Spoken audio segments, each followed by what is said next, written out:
Homélie du Père Gilbert Adam sur l'Évangile selon saint Jean, chapitre 11, versets 1 à 45. Il y avait un malade, Lazare de Béthanie, village de Marie et de Marthe, sa sœur. Marie est celle qui oignit de parfum le Seigneur et lui essuya les pieds avec ses cheveux. Et c'était son frère Lazare qui était malade. Les sœurs envoyèrent dire à Jésus, Seigneur, celui que vous aimez est malade. Ce qu'ayant entendu, Jésus dit, cette maladie ne va pas à la mort, mais elle est pour la gloire de Dieu, afin que le Fils de Dieu soit glorifié par elle. Or, Jésus aimait Marthe et sa sœur Marie et Lazare. Marthe et Marie, dans une même affection pour leur frère Lazare, tombé gravement malade, envoient un message à Jésus. Seigneur, celui que tu aimes est malade. Les deux sœurs prennent Jésus par le cœur. Il aime cette famille, son amour est fidèle. Il le manifeste dans la proximité qu'il entretient avec chacun, l'intimité et la chaleur de l'amour qui règne dans la maison de Béthanie est merveilleuse. Devant cette souffrance de la maladie de Lazare, il faut vite chercher Jésus pour qu'il le guérisse. C'est un combat pour la vie. L'agonie des sœurs de Lazare commence quand Jésus semble ignorer leur souffrance.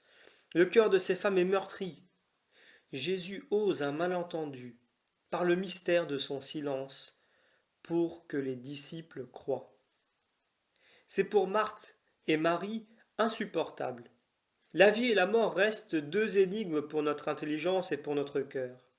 C'est dans l'existence que se posent les vraies questions, surtout quand la maladie nous menace ou qu'elle frappe ceux que nous aimons.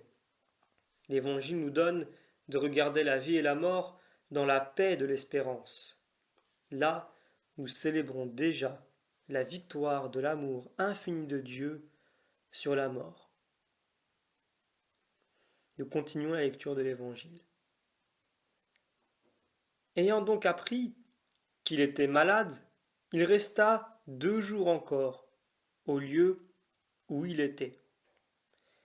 Il dit ensuite à ses disciples, retournons en Judée. Les disciples lui dirent, Maître, tout à l'heure, les Juifs voulaient vous lapider, et vous, retournez là? Jésus répondit, N'y a-t-il pas 12 heures dans le jour?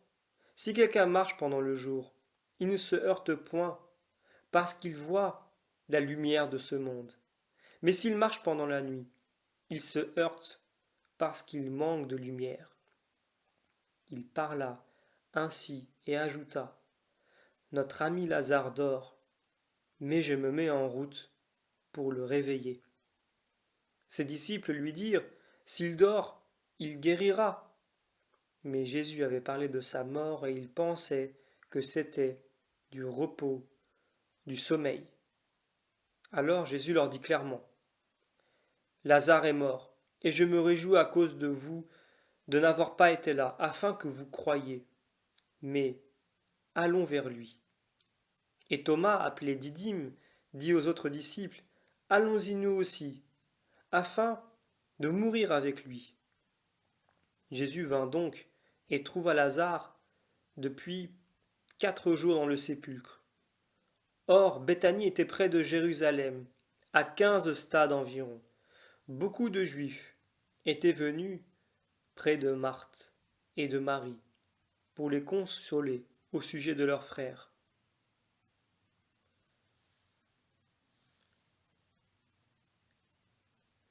Retiré au-delà du Jourdain, Jésus revient à Jérusalem malgré le danger.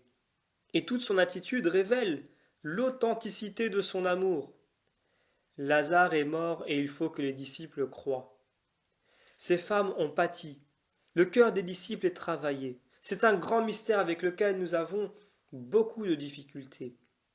Nous ne voulons pas de ces lieux douloureux dans nos vies, et nous cherchons de toute manière à les fuir.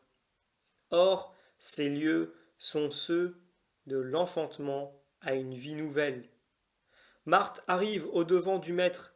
Elle lui dit, Seigneur, si tu avais été là, mon frère ne serait pas mort. Tu l'aurais empêché de mourir. De loin, tu n'y pouvais rien, et maintenant qu'il est mort, tu ne peux plus rien. Marthe, qui est peinée et gênée, dit à sa sœur tout bas, le maître est là, et il t'appelle. Et les deux sœurs lui disent la même phrase, mais pas sur le même ton. Nous continuons la lecture de l'Évangile. Dès que Marthe eut appris que Jésus arrivait, elle alla au-devant de lui, tandis que Marie se tenait assise à la maison. Marthe dit donc à Jésus, Seigneur, si vous aviez été ici, mon frère ne serait pas mort. Mais maintenant encore, je sais que tout ce que vous demanderez à Dieu, Dieu vous l'accordera. Jésus lui dit, Votre frère ressuscitera. Je sais, lui répondit Marthe, qu'il ressuscitera lors de la résurrection au dernier jour. Jésus lui dit, Je suis la résurrection et la vie. Celui qui croit en moi, fût-il mort, vivra. Et quiconque vit et croit en moi, ne mourra point pour toujours. Le croyez-vous? Oui, Seigneur, lui dit-elle. Je crois que vous êtes le Christ, le Fils de Dieu, qui devait venir en ce monde. Lorsqu'elle eut ainsi parlé, elle s'en alla, et appela en secret Marie, sa sœur, en disant, Le Maître est là et il t'appelle. Dès que celle-ci l'eut entendu, elle se leva promptement et alla vers lui. Car Jésus n'était pas encore entré dans le village. Il n'avait pas quitté le lieu où Marthe l'avait rencontré. Les Juifs qui étaient avec Marie et la consolaient, l'ayant vue se lever en hâte et sortir, la suivirent en pensant, elle va au sépulcre pour y pleurer. Lorsque Marie fut arrivée au lieu où était Jésus, le voyant, elle tomba à ses pieds et lui dit, Seigneur, si vous aviez été ici, mon frère ne serait pas mort. Jésus, la voyant pleurer, elle et les Juifs qui l'accompagnaient, frémit en son esprit. Elle se laissa aller à son émotion. Et il dit, Où l'avez-vous mis? Seigneur, lui répondirent-ils, venez et voyez. Et Jésus pleura. Les Juifs dirent, Voyez comme il l'aimait. Mais quelques-uns d'entre eux dirent, Ne pouvait-il pas, lui qui a ouvert les yeux d'un aveugle-né, faire aussi que cet homme ne mourût point? Jésus donc, frémissant de nouveau en lui-même, se rendit au sépulcre. C'était un caveau, et une pierre était posée dessus. Ôtez la pierre, dit Jésus. Marthe, la sœur de celui qui était mort, lui dit, Seigneur, il sent déjà car il y a 4 jours qu'il est là.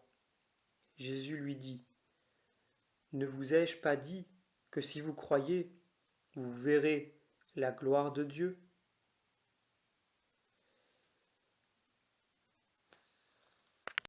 Ils ôtèrent donc la pierre, et Jésus leva les yeux en haut et dit, Père, je vous rends grâce de ce que vous m'avez exaucé. Pour moi, je savais que vous m'exaucez toujours. Mais j'ai dit cela à cause de la foule qui m'entoure, afin qu'ils croient que c'est vous qui m'avez envoyé. Ayant parlé ainsi, il cria d'une voix forte, Lazare, sors. Et le mort sortit, les pieds et les mains liés de bandelettes, et le visage enveloppé d'un suaire. Jésus leur dit, Déliez-le, et laissez-le aller. Beaucoup d'entre les Juifs qui étaient venus près de Marie et de Marthe, et qui avaient vu ce qu'avait fait Jésus, crurent en lui. Nous entrons dans ce passage dans le regard de Jésus sur la mort quand il dit aux disciples, Lazare, notre ami, s'est endormi. Jésus l'a accompagné sur ce chemin à la manière d'un enfant qui s'endort. Il faut donc attendre le réveil. Le disciple ne comprenne pas encore que Jésus vient pour sauver l'humanité, l'a réveillé, l'a ressuscité. C'est quand il s'écrie d'une voix forte, Lazare vient dehors, et que la mort sort les pieds et les mains liés de bandelettes, avec son visage enveloppé d'un suaire. Ils comprennent qu'il vient afin de la remettre debout. La mort n'est qu'un sommeil dont Jésus vient nous réveiller. Notre vie traverse la mort corporelle. Le Fils de Dieu qui nous a fait vivre avant nous fera vivre après notre mort, dans sa résurrection. Notre corps de joie et de misère aura part à la vie éternelle, au bonheur sans rivage, que Jésus le ressuscité nous donnera au dernier jour. Nous demandons la grâce d'une foi plus profonde en la résurrection de Jésus.